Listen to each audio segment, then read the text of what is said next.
So we were exploring a system down in Cozumel, and what we were doing is we were using the semi-closed rebreathers, and we were putting a nitrox tank on our back, and then side mounting 2 air tanks as additional bailout. And then every so far in the cave, we had additional safety bottles in place, and we were getting back in the cave quite a ways, and so we headed in on this particular day, and Michelangelo had an event happen to him a few days earlier where he was going to go. There's some artifacts in there, like some ceremonial pots and the blood pot and things like that, and he went in to photograph them, and he kept getting really disoriented, and he would bail out, and things would clear up. And then he would go back on the rebreather and he'd get disoriented again. And what was happening was they were doing partial pressure blending on the nitrox. And so somehow there had been a fire or explosion in the blending process, and it had carbon monoxide in the nitrox tank. And so when he was bailing out to air tank, and everything, and things would clear up, and then he would, anyway, it did not occur to us, that's what the issue was. But so on that particular day, I had a nitrox tank, and we headed into the cave, and after about an hour of diving, I started getting really nauseous. And so there's a place where there's an air bell back there, and we could go into this air bell, and we would take some snacks and some Gatorade and things like that. And so we got back to the air bell at about an hour and a half. And so I sat there and I drank Gatorade, and I had some snacks, and I got to feeling better. And so from there we went off to explore. And so we headed out again, and after about 30 minutes, I was starting to get real sick, and I kept thinking it must be something I ate, Anyway, I called the dive, and Brennan, we turned around, we went back to the air bell, and we sat in the air bell for another 30 minutes or so, and had some more Gatorade and stuff, and I was like, we need to get out of here, and so we headed out, and we had us a scooter staged along the way,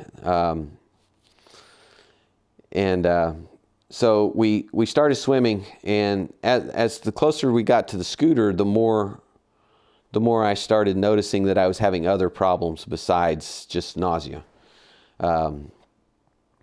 similar to narcosis type stuff, Anyway, so I thought, well, there's something wrong with my rebreather, so I bailed out. But my problem is I bailed out to the nitrox tank, so I was getting like pure poison. And it was like getting hit in the chest with a sledgehammer. I mean, it was instant. I knew it was like, yeah, something's wrong, So I was like, I was better on the rebreather, And the problem is it never occurred to me that maybe I should bail out to one of the other tanks. But anyway, we got to the scooter, and I tied in, and Brendan tied in, and I started going. And when I quit exercising, things cleared up some. And so I started thinking about how far it is that, to get out. And I started getting kind of overwhelmed. And I was like, no, I need to focus on obtainable goals. It's like, you need to make it to this one intersection, and then, then I'd focus on making it to this next intersection, and so on. And then pretty soon, I'm like counting the knots on the line. Make it to that next knot. That's all you got to worry about. Just make it to that next knot. And so on and so on. And then when we got within about 200 feet of the entrance, the scooter started dying. And so I kicked. And as soon as I kicked, my vision just closed down. And there was a stalagmite there. And I remember seeing the stalagmite and thinking, I just need to get a hold of that so that I don't sink down into the muck. And I got a hold of it, and I held it for a few minutes, and I started getting to where I could see again. And I thought, well, I'm going to swim to the next stalagmite. And I kicked again, and this time my vision went completely. I couldn't see anything.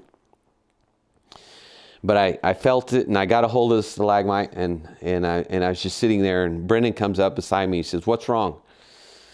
And I just reached over and grabbed his arm, and I said, "Swim." And he's like, "What?" I said, "Swim, swim." And so he started kicking, and so it started pulling me sideways, and I turned the scooter on just enough that it could keep me from just bouncing on him. And we got around the corner, and I could see the daylight, and I'm like, I'm gonna make it. I'm gonna make it. I could just see. I couldn't see a lot of detail, but I knew that the daylight was there.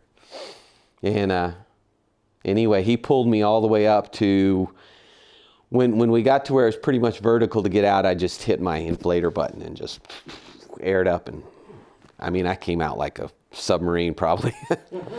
Anyway, I came out, and there's a ledge there that's you can crawl out on your hands and knees, and I crawled out,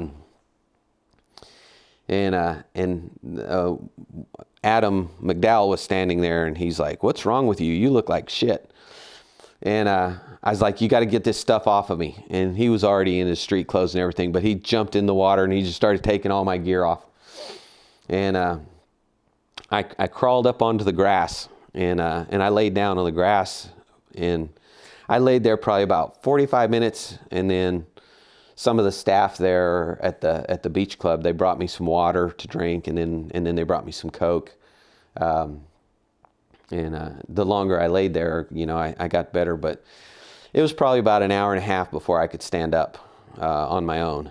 And so and we still didn't know what the problem was, just that something was wrong. Then a few months later, Advanced Diver Magazine was down in the Yucatan for a project, and so I was telling Brent Hemphill about it, and he said, "Oh man, that was carbon monoxide. You had bad air." And so it was like, that's strange, but I guess it can happen. But then a few years later, I don't know exactly how long later, 2 or 3 years later, we were back there working on that system again. And I had been diving the previous day in a different cenote, and I found a great going passage, and I was all excited about it. And Brennan flew in, and I was telling him about this passage I had, but I had to take a group into this other cenote, the one that Brennan had actually pulled me out of, so they could do some photography, because there were some formations back there that are just magnificent, And so Brendan's like, "Well, I'd really rather go dive that system anyway. Why don't you let me take the photographers in, and you go push your new lead?" And so I was like, "Well, okay." And so he took my nitrox tank and my rebreather and went to take the photographers in there. And this other one was really tight, and so I just went open circuit. And anyway, so we traded dives, and 18 minutes into the dive, Brennan succumbed to to carbon monoxide, and died. And they got him out and tried to revive him and stuff, but it was too late. So Brennan actually saved my life twice. Once pulling me out of that cave, and then the second time taking my tank and doing my dive for me.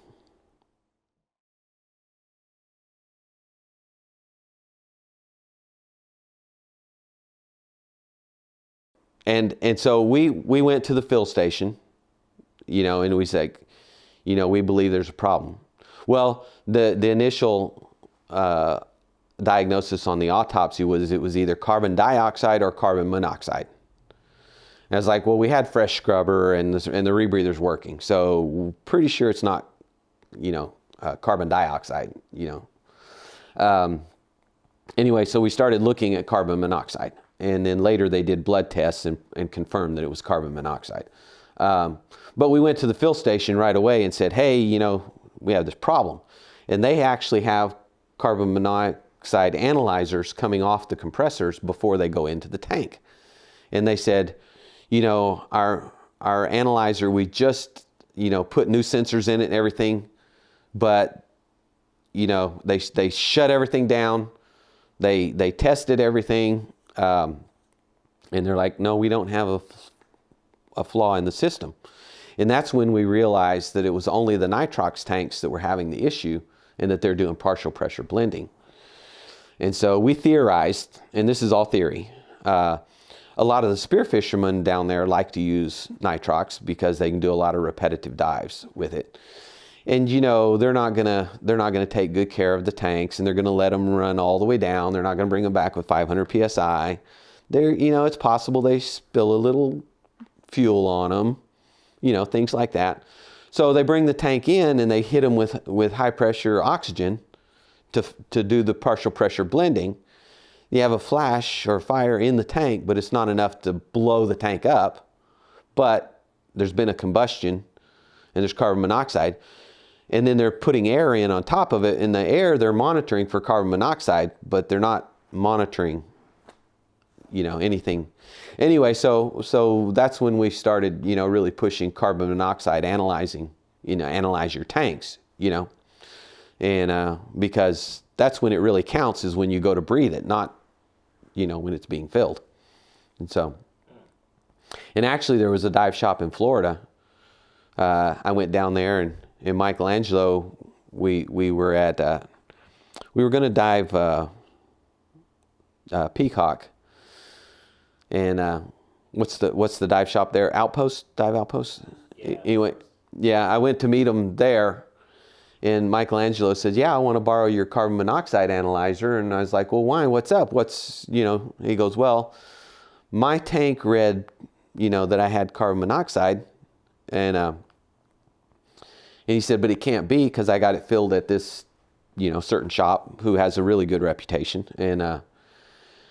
And so he said it can't be. So I tested it with Forrest Wilson was there, and he had his analyzer.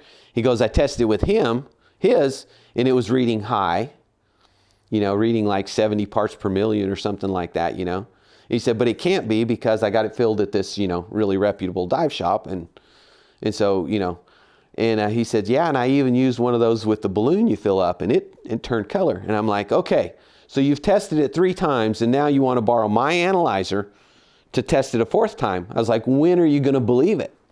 And he's like, yeah, you're right. So he called them up, and so they shut everything down and checked, and they had actually had a filter stack that they had installed like the week before, got damaged somehow. And it was actually producing carbon monoxide and filled their banks full. And so they shut it down and cleaned everything good, and so it can happen anywhere.